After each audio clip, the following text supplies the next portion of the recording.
O Evangelho segundo Mateus é um dos primeiros relatos oficiais sobre Jesus de Nazaré, sua vida, sua morte e sua ressurreição. O livro em si é anônimo, mas a tradição confiável mais antiga aponta para Mateus, o cobrador de impostos que foi um dos 12 apóstolos que Jesus nomeou, e ele realmente aparece dentro do próprio livro. Por cerca de 30 a 40 anos, os apóstolos ensinaram oralmente e transmitiram seus relatos de testemunho sobre Jesus, assim como seus ensinamentos que haviam memorizado. E Mateus reuniu e organizou tudo isso nessa incrível tapeçaria e criou o livro para destacar certos temas sobre Jesus. Nesse vídeo, vamos cobrir a primeira metade do livro. Especificamente, Mateus quer mostrar como Jesus é a continuação e o cumprimento de toda a história bíblica sobre Deus e Israel, que Jesus é o Messias da linhagem de Davi, que ele é o novo mestre com autoridade, como Moisés. Mas não só. Jesus é o Deus conosco, ou em hebraico, Emanuel. E Mateus desenhou esse livro com uma introdução e depois uma conclusão. Estes agem como uma moldura em torno de 5 seções claras aqui mesmo no centro, cada uma das quais é concluída com um longo bloco de ensinamentos de Jesus. E esse conceito é intencional e incrível. Veja como isso funciona. Os capítulos de 1 a 3 preparam o palco, vinculando a história de Jesus diretamente ao enredo da escritura do Antigo Testamento. Então Mateus abre com a genealogia de Jesus, destacando como ele é da linha messiânica do filho de Davi.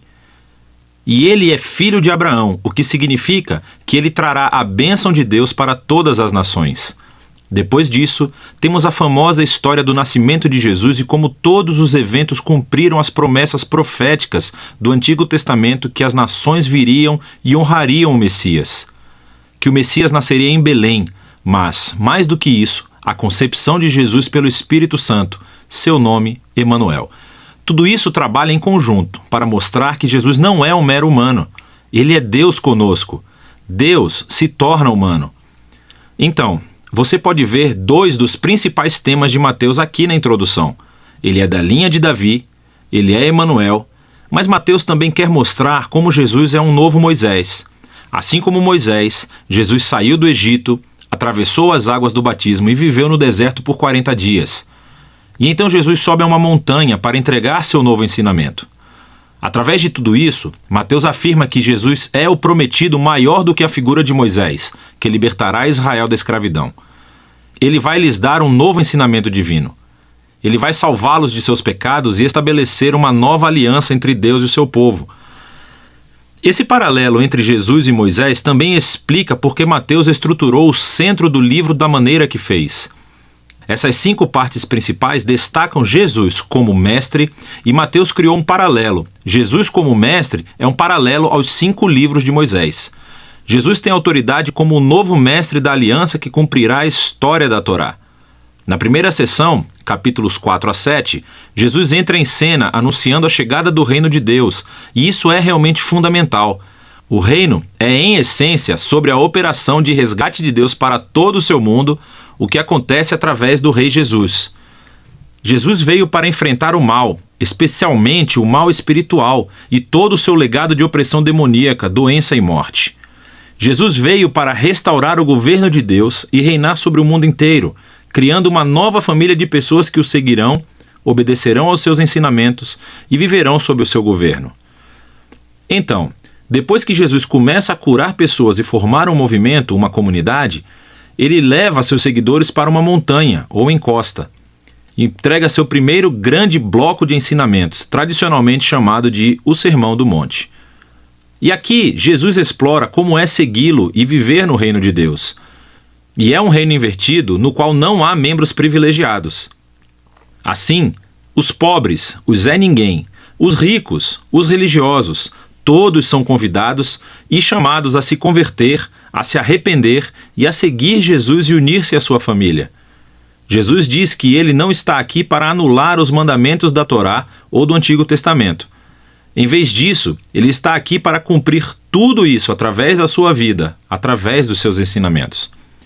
Ele está aqui para transformar os corações do seu povo, para que eles possam verdadeiramente amar a Deus e amar o próximo, incluindo seus inimigos. Depois de concluir o seu grande ensinamento sobre o reino, a próxima sessão mostra Jesus trazendo o reino à realidade no dia a dia das pessoas. Então, Mateus reuniu aqui 9 histórias sobre Jesus trazendo o poder do reino de Deus para as vidas de pessoas desvirtuadas. Existem 3 grupos com 3 histórias e elas são todas sobre pessoas que estão doentes, ou têm corpos quebrados, ou estão em perigo.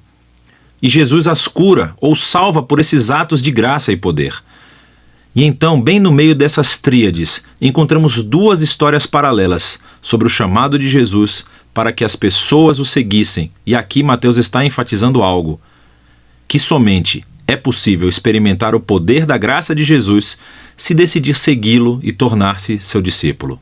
Depois de Mateus ter mostrado o poder do reino através de Jesus, Jesus estende o seu alcance, enviando os 12 discípulos que farão o que ele tem feito. E isso leva ao segundo grande bloco de ensinamentos, o capítulo 10. E aqui Jesus ensina seus discípulos a anunciar o reino e o que esperar quando o fizerem. Muitos entre Israel estão aceitando a Jesus e a sua oferta do reino, mas os líderes de Israel não. Eles perderão muito ao se arrependerem e se tornarem discípulos de Jesus. E então Jesus sabe que eles o rejeitarão e perseguirão os seus seguidores. O que é exatamente o que acontece na próxima sessão, capítulos 11 a 13. Mateus reuniu um grupo de histórias sobre como as pessoas respondem a Jesus e a sua mensagem. E é tudo misturado. Algumas histórias são positivas, as pessoas amam a Jesus e acham que ele é o Messias. Outras são mais neutras, como João Batista, ou até mesmo os membros da própria família de Jesus, e deixam claro que Jesus não é o que esperavam. Então, aos líderes de Israel, que são totalmente negativos, você tem os fariseus e os estudiosos da Bíblia. Todos rejeitam Jesus. Eles acham que ele é um falso mestre, que está levando as pessoas para o caminho errado. Eles pensam que Jesus é uma blasfêmia com essas declarações exaltadas que ele faz sobre si mesmo. Mas Jesus não fica surpreendido ou se abala com essas respostas tão diversas. De fato, ele se concentra nisso no terceiro bloco de ensinamentos no capítulo 13. Aqui, Mateus reuniu um monte de parábolas de Jesus sobre o reino, como um fazendeiro jogando sementes em 4 tipos de solo, ou sobre um grão de mostarda, uma pérola ou um tesouro enterrado. Essas parábolas são como um comentário sobre as histórias que você acabou de ler nos capítulos 11 e 12. Algumas pessoas estão aceitando Jesus com entusiasmo.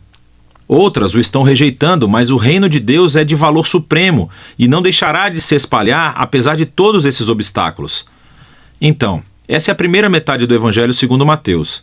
Aqui estão mais algumas coisas para analisar enquanto lê esses capítulos. Lembre-se que Mateus está apresentando Jesus como a continuação e o cumprimento da história do Antigo Testamento. Então, procure como ele se entrelaça nas citações do Antigo Testamento. E o que você encontrará é que elas são colocadas em pontos estratégicos da história, explicando mais sobre Jesus e a sua identidade. Então pare, reserve um tempo para pesquisar essas referências e as leia em seu contexto do Antigo Testamento e, na maioria das vezes, você descobrirá conexões muito interessantes. Por fim, preste atenção aos tipos de pessoas que aceitam Jesus e o seguem. E você verá que na maioria das vezes são pessoas que não são importantes, não são ninguém ou não têm religião. E essas são as pessoas que são transformadas pela sua confiança ou fé em Jesus e seguem-no. E são os religiosos e os orgulhosos que são ofendidos por ele. Então, como é que essa tensão entre Jesus e os líderes de Israel se manifestará? É disso que se trata a segunda metade de Mateus.